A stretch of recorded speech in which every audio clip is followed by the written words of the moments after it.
Hi hello నమస్తే welcome to Q news. ఒక special బులెటిన్తో మీ ముందుకు వచ్చాను. నేను మీ మేడం శ్యామ్. ఇక క్రూరత్వమే వారి ఎజెండా. అసలు ఎందుకు జరుగుతూ ఉంది, ఏం క్రూరత్వం ఉంది, మరి ప్రైవేట్ సైన్యాలు అంటే నార్మల్గా ఇప్పుడు భారతదేశంలో చూసుకున్నా ఏ దేశంలో చూసుకున్నా కూడా ప్రభుత్వ ఆర్మీ సైన్యాలు ఉంటాయి, ప్రభుత్వ సైన్యాలు ఉంటాయి. కానీ ప్రభుత్వ సైన్యాలతో ఈక్వల్గా ప్రైవేట్ సైన్యాన్ని కూడా తయారు చేస్తే ఆ పరిస్థితులు ఎట్లా ఉంటాయి దేశానికి? మరి అమెరికా ఏం చేస్తుంది? ప్రైవేట్ సైన్యాలు అమెరికాలో ఉన్నాయా, భారతదేశంలో ఉన్నాయా, ఆస్ట్రేలియాలో ఉన్నాయా? అసలు ప్రైవేట్ సైన్యాల కథ ఏందా, కార్ఖానా ఎంత? చాలా పెద్ద ఎత్తున దిశ స్పెషల్ ఎడిషన్ మాత్రం ఇచ్చింది. కిరాయి సైన్యం వాళ్ళ ఎజెండా మొత్తం ఒకటే, రక్తపాతం సృష్టించడం, దేశాన్ని కాపాడడం. మరి ఇది ఎంతవరకు ముందుకు వెళ్తుంది? కిరాయి సైన్యంతో కిరాయి మనుషులు మనం ఎమ్మెల్యేల దగ్గర, ఎంపీల దగ్గర, ఎమ్మెల్సీల దగ్గర, మంత్రుల దగ్గర కిరాయి మనుషులు ఉంటారని చెప్పుకుంటూ ఉంటాం. కానీ కిరాయి సైన్యాలను తయారు చేసే పరిస్థితి ఎందుకు వచ్చింది, ఎప్పుడు వచ్చింది, ఎక్కడొచ్చింది? ఒకసారి పూర్తిగా స్పెషల్ ఎడిషన్ చూసే ప్రయత్నం చేద్దాం. కిరాయి సైన్యం క్రూరత్వమే వారి నైజం, యుద్ధభూమే వారి ప్రపంచం. ఎక్కడ యుద్ధం జరిగితే అక్కడ వాలిపోతారు. అగ్రరాజ్యాల కోసం కాంట్రాక్ట్ కిల్లింగ్స్, ప్రమాదాలకు ఎదురెళ్లడమే వారి డ్యూటీ. ప్రైవేట్ సైన్యాలతో అంతర్జాతీయ చట్టాల ఉల్లంఘన, పెద్ద ఎత్తున విమర్శలను ఎదుర్కొంటున్న పిఎంసీలు. అందుకే వాటిని లీగలైజ్ చేయని ఇండియా. హైదరాబాద్ నిజాంకు 300 మంది ప్రైవేట్ సైన్యం ఉన్నారంటే పరిస్థితి ఎట్లా ఉందో చూసుకోవచ్చు. ప్రైవేట్ అంటే కిరాయికి సైన్యం కిరాయికి ఇవ్వబడును, సింపుల్గా చెప్పాలంటే. ఇప్పుడు భారతదేశం పైన ఎవరైనా యుద్ధంకి వస్తే మనం ఇంకో దగ్గర నుంచి కిరాయికి మనుషులు తెచ్చుకున్నట్టు కిరాయి సైన్యం. అమెరికా దగ్గర ఉన్నారు, మన దగ్గర ఉన్నారు, బయట ఉన్నారు, ఎక్కడ ఉన్నారు, కథ ఏంది కార్కనేది చూద్దాం. కిరాయి సైన్యం పూర్వం రోమన్ సామ్రాజ్యం నుంచి మన దేశంలోని విజయనగర సామ్రాజ్యం రాజులు సైతం యుద్ధాల్లో ప్రైవేట్ సైన్యం సేవలను ఉపయోగించుకున్నారు. ప్రస్తుతం ఆధునిక ప్రపంచంలో ప్రైవేట్ ఆర్మీ సేవలను అగ్రరాజ్యాలు విరివిగా వాడుకుంటున్నాయి. సాధారణంగా అన్ని దేశాలకు సాంప్రదాయ ఆర్మీ ఉంటుంది. తమ దేశ సరిహద్దులకు రక్షణ కల్పించడం సైన్యం బాధ్యత. టెర్రరిస్టులు, శత్రు దేశాలు ఒకవేళ తమ భూభాగాలపై దురాక్రమణకు పాల్పడితే దేశ రక్షణ, పౌరుల సేఫ్టీ కోసం వారిని ప్రతిఘటిస్తుంది. ఇక శత్రు దేశాల ఆట కట్టించడానికి సొంత ఆర్మీని వాడి అంతర్జాతీయ భద్రతా చట్టాలను ఉల్లంఘించి చిక్కులో పడే బదులు అగ్రరాజ్యాలైన అమెరికా, రష్యా, బ్రిటన్ ఈ ప్రైవేట్ ఆర్మీ సాయం తీసుకుంటున్నాయి. ఈ కిరాయి సైన్యం కూడా ఆర్మీ బలగాల వలె ప్రత్యేకంగా యుద్ధ కళల్లో శిక్షణ పొంది ఉంటుందంట. ఎక్కడ కూడా నీకు సొంత ఆర్మీ లాగానే ఉంటుంది, కానీ ప్రైవేట్ అని కూడా మీరు గుర్తుపట్టలేని పరిస్థితిలో మాత్రం ఉన్నదనే చెప్పుకోవచ్చు. అసలు ఒకసారి దేనికోసం మరి నిజంగా ప్రైవేట్ సైన్యంతో మానవాళికి చేటు అని మెక్ఫిట్ అంటున్నారు. ప్రపంచ చరిత్రలో ప్రైవేట్ సైన్యాల పోరాటం ఎట్లుంటుందో ఒక్కసారి చూసే ప్రయత్నం అయితే చేద్దాం. యుద్ధ భూమే వారి ప్రపంచం. కిరాయి సైన్యాలను అగ్రరాజ్యాలు తమ దేశ ప్రయోజనాల కోసం వాడుకుంటున్నాయి. యుద్ధాలు ఎక్కడ జరిగినా ఈ సైన్యాలు అక్కడ వాలిపోతుంటాయి. నిత్యం యుద్ధ భూమిలో శత్రువులతో పోరాటాలు చేస్తుంటాయి. కొన్ని ప్రభుత్వేతర అంటే మల్టీనేషనల్ సంస్థలు సైతం వీరి సేవలను వాడుకుంటున్నాయి. చాలా దేశాల్లో ఈ ప్రైవేట్ సైన్యాలు చురుకుగా పనిచేస్తున్నాయి. వీరి శత్రువుల భూభాగాల్లోకి వెళ్ళి సాంప్రదాయ ఆర్మీని తలపించేలా ఆపరేషన్ చేస్తుంటాయి. టార్గెట్ను ఫినిష్ చేశాక పై అధికారులకు సమాచారం చేరవేస్తుంటాయి. వరల్డ్ వార్ II తర్వాత యూరప్ ఖండంలోని చాలా దేశాలు ఈ ప్రైవేట్ సైన్యాల వైపు ఆధారపడ్డాయి. తమ ఆయుధాల తయారీని సైతం ప్రైవేటీకరించాయి. 1991లో కోల్డ్ వార్ ప్రచ్ఛన్న యుద్ధం ముగియడంతో యుఎస్, యూకే, రష్యాలు తమ సాంప్రదాయ ఆర్మీని తగ్గించుకొని ప్రైవేట్ మిలిటరీ కంపెనీలను ఎంకరేజ్ చేశాయి. ఈ ప్రైవేట్ కంపెనీలో అధిక భాగం మాజీ సైనిక అధికారుల ఆధ్వర్యంలో నడుస్తుండటం గమనార్హం. అంటే ఇక్కడ వాస్తవంగా ప్రైవేట్ సైన్యం అనేది వాళ్ళ దేశాలను నాశనం చేయడం కోసం కాదు, వాళ్ళ దేశాలను కాపాడుకోవడం కోసం ప్రభుత్వాలే ప్రైవేట్ సైన్యాన్ని పెంచి పోషిస్తూ ఉన్నాయి. వాళ్ళ దేశ రక్షణలో ప్రైవేట్ సైన్యాలు కూడా ముందుకు వెళ్తూ ఉన్నాయి. మరి భారతదేశంలో పరిస్థితి ఎట్లా ఉంది, కథ ఏంది, కార్ఖానేంది, పూర్తి స్థాయిలో చూద్దాం. యుద్ధాలో పిఎంసి సంచలనం, ఆపై విమర్శలు. ప్రైవేట్ మిలిటరీ కంపెనీలు మీన్స్ పిఎంసీలు, ప్రైవేట్ యాజమాన్యంలోని సంస్థలు ఇవి ప్రస్తుతం అనేక యుద్ధ సంబంధిత సేవలు, కన్సల్టెన్సీలు, నిర్మాణం, లాజిస్టిక్స్, సైనిక శిక్షణ, గూఢచారం, ఎయిర్ కంబాట్, శాంతి పరిరక్షణ వంటి తదితర సేవలను అందిస్తున్నాయి. కాంట్రాక్ట్ కింద సైనిక భద్రత సేవలను అందిస్తాయి. వీటికి ప్రధానంగా ప్రభుత్వాలు, అంతర్జాతీయ సంస్థలు లేదా ప్రైవేట్ కంపెనీలు నిధులను సమకూరుస్తాయి. ఈ పిఎంసీలు ప్రధానంగా మాజీ సైనిక సిబ్బందిని రిక్రూట్ చేస్తాయి. వారికి ఆర్థిక ప్రోత్సాహకాలు, సైనికపరమైన వాతావరణాన్ని కల్పిస్తాయి. ఈ పిఎంసీల నిర్వహణ, నియంత్రణ, నిబంధనలు వివిధ దేశాల మధ్య విభిన్నంగా ఉంటాయి. కొన్ని పారదర్శకత, జవాబుదారీతనం, అంతర్జాతీయ చట్టాలకి కట్టుబడి ఉండేలా కఠినమైన పర్యవేక్షణను కలిగి ఉంటాయి. అయినప్పటికీ కొన్ని పిఎంసీలకు చెందిన సైన్యం చర్యలు మానవ హక్కుల ఉల్లంఘనకు దారితీశాయి. ఫలితంగా పెద్ద ఎత్తున విమర్శలు మాత్రం ఎదుర్కొంటున్నాయి ప్రపంచ దేశాల ముందు. అసలు ప్రైవేట్ సైన్యంతో మానవానికి చేటు అంటున్నారు సీన్ మెక్ఫిట్. వాషింగ్టన్ డీసీలో నేషనల్ డిఫెన్స్ యూనివర్సిటీలో ప్రొఫెసర్గా పనిచేస్తున్న సీన్ మెక్ఫిట్ ఆర్మీలో కొంతకాలం పనిచేశాక ఈ ప్రైవేట్ ఆర్మీపై 2 పుస్తకాలు రాశారు. ఓ అంతర్జాతీయ మీడియాకి ఇచ్చిన ఇంటర్వ్యూలో ఆయన పిఎంసీపై సంచలన వ్యాఖ్యలు చేశారు. 1990 దశకంలో కిరాయి సైన్యాల వాడకం మొదలైందని, వీటి నియంత్రణపై ప్రభుత్వాలు తాత్సారం చేస్తున్నాయని, పిఎంసీలను మున్ముందు ఎంకరేజ్ చేస్తే అది అంతర్జాతీయ సంబంధాలపై చెడు ప్రభావాన్ని చూపుతాయని, ప్రైవేట్ సైన్యాన్ని ఏర్పాటు చేసుకోవాలనే ఆలోచన రేపు ప్రజలకు రావచ్చు. ప్రపంచ కుబేరుడు ఎలన్ మస్క్ సైతం తన సొంత ఆర్మీని ఏర్పాటు చేసుకోవచ్చు. ఈ ధోరణి మానవాళికి చేటు చేస్తుంది. ఫలితంగా ప్రపంచవ్యాప్తంగా అరాచకం విస్తరిస్తుంది. వాస్తవం ఇది అని వివరించారు. యుఎన్ఓలో శాశ్వత సభ్యత్వ దేశాలే ఈ ప్రైవేట్ ఆర్మీని ఎంకరేజ్ చేస్తుండటంతో వాటి నియంత్రణకు కొత్త చట్టాలు ఎవరు చేస్తారని, ఫలితంగా భవిష్యత్తులో ఏర్పడే ముప్పును అడ్డుకోవడం కష్టసాధ్యంగా మారే ఛాన్స్ ఉంది అని ఇక్కడ ప్రొఫెసర్ సీన్ మెక్ఫిట్ చెప్తున్న వ్యాఖ్యలు. వాస్తవంగా ప్రైవేట్ సైన్యాలు పెంచి పోషించుకుంటూ పోతే, అంటే డబ్బున్నోడు ప్రతి ఒక్కడు ప్రైవేట్ సైన్యం ఏర్పాటు చేసుకుంటే మానవాళికే కాదు ప్రపంచ దేశాలకే ముప్పు అన్న ఆ కోణం మాత్రం వినిపిస్తూ ఉంది. ఎందుకంటే ఇక్కడ ఎవరైనా, ఇప్పుడు సింపుల్ ఎగ్జాంపుల్ చెప్పాలంటే ఇక్కడ మన భారతదేశంలో చూస్తుంటే అదానీ కావచ్చు, అంబానీ కావచ్చు, వాళ్ళకు లక్షల కోట్ల ఆస్తులు ఉన్నాయి. ప్రపంచ కుబేర్లాగా ఉన్నారు. ప్రపంచ కుబేర్లలో టాప్ 10లో కూడా వాళ్ళందరూ చాలామంది ఉన్నారు. ఎలన్ మస్క్ ప్రపంచ కుబేరుడు. ఇటువంటి వాళ్ళంతా సొంత ఆర్మీని ఏర్పాటు చేసుకుంటే మరి ఆ ఆర్మీ ఆయన టచ్ చేయడానికి ఇక్కడ వేరే వాళ్ళు వస్తే చంపేసే పరిస్థితి ఉంటుంది.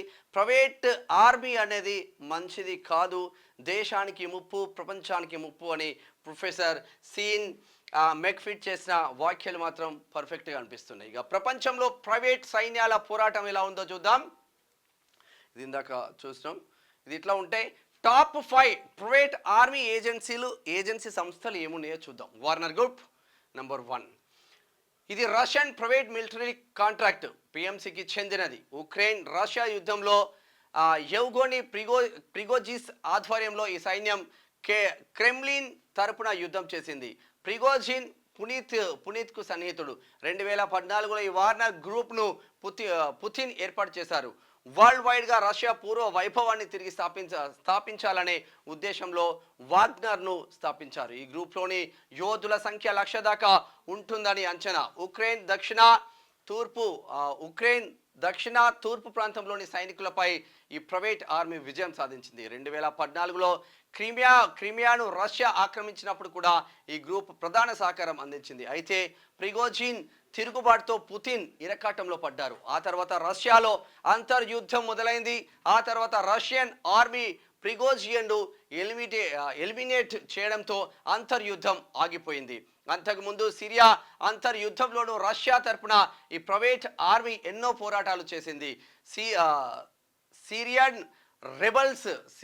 సిరియన్ రెబల్స్ అంతమొందించే లక్ష్యంగా ఇప్పటికీ అక్కడ పనిచేస్తూ ఉంది. రష్యాలో ప్రైవేట్ సైన్యం బలంగా ఉంది. ఇక ఇది ఇట్లా ఉంటే నెంబర్ 2, అమెరికా కోసం పనిచేసే అకాడమీ. గతంలో దీన్ని బ్లాక్ వాటర్ అనే పేరుతో పిలిచేవారు. దీన్ని మాజీ నేవీ సీల్ అయిన ఎరిక్ ప్రిన్స్ స్థాపించారు. 2007 సెప్టెంబర్లో ఇరాక్ రాజధాని బాగ్దాద్లో ఊచకోత జరిగింది. అమెరికాకు చెందిన బ్లాక్ వాటర్ వరల్డ్ వైడ్ కి సైనిక పాత్ర అందులో ఉంది. ఇరాక్లో భద్రతా సేవల కోసం అమెరికా బ్లాక్ వాటర్ ప్రైవేట్ ఆర్మీతో ఒప్పందం కుదుర్చుకుంది. ఈ క్రమంలోనే ఓ రోజు తమకు ఎదురుగా వస్తున్న వాహనంతో ముప్పు పొంచి ఉన్నట్లు భావించిన బ్లాక్ వాటర్ సైనికులు రద్దీగా ఉండే కూడలిలో కాల్పులు జరిపారు. అక్కడ వాహనాలు పాదాచారులపై విచక్షణ రహితంగా కాల్పులు జరపగా 17 మంది ఇరాక్ పౌరులు మరణించగా అనేక మంది గాయాల పాలయ్యారు. మృతుల్లో పురుషులతో పాటు మహిళలు, పిల్లలు సైతం ఉన్నారు. ఈ ఘటనపై ఇరాక్ తీవ్ర నిరసన తెలుపగా అంతర్జాతీయంగా ప్రైవేట్ ఆర్మీపై విమర్శలు వెల్లువెత్తాయి. ఈ ఘటనపై అమెరికా విచారణ జరపగా బ్లాక్ వాటర్ సైనికులదే తప్పని తేలింది. దీంతో వారిపై అమెరికా న్యాయశాఖ హత్యా నేరాన్ని మోపింది. ఇరాక్లో జరిగిన ఈ ఒక్క ఘటన ప్రైవేట్ ఆర్మీ కాంట్రాక్టర్ల పాత్రను తీవ్రంగా హైలైట్ చేసిందంటే ప్రైవేట్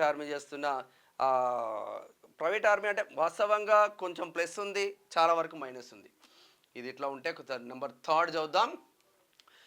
G4S సెక్యూరిటీ ఇది ప్రపంచంలోని అతిపెద్ద ప్రైవేట్ మల్టీనేషనల్ సెక్యూరిటీ సర్వీసెస్ విభాగం. ప్రపంచవ్యాప్తంగా అనేక దేశాల్లో దీనికి సంబంధించిన ప్రైవేట్ ఆర్మీ వివిధ ప్రభుత్వేతర ఇతర దేశాలకు తమ సేవలను అందిస్తుంది. వాల్మార్ట్, ఫాక్స్కాన్ వంటి సంస్థలకు 2వ అతిపెద్ద ప్రైవేట్ సెక్యూరిటీని అందజేస్తుంది. దీనిలో దాదాపు 6,20,000 మంది ట్రైన్డ్ సైన్యం ఉంటుంది.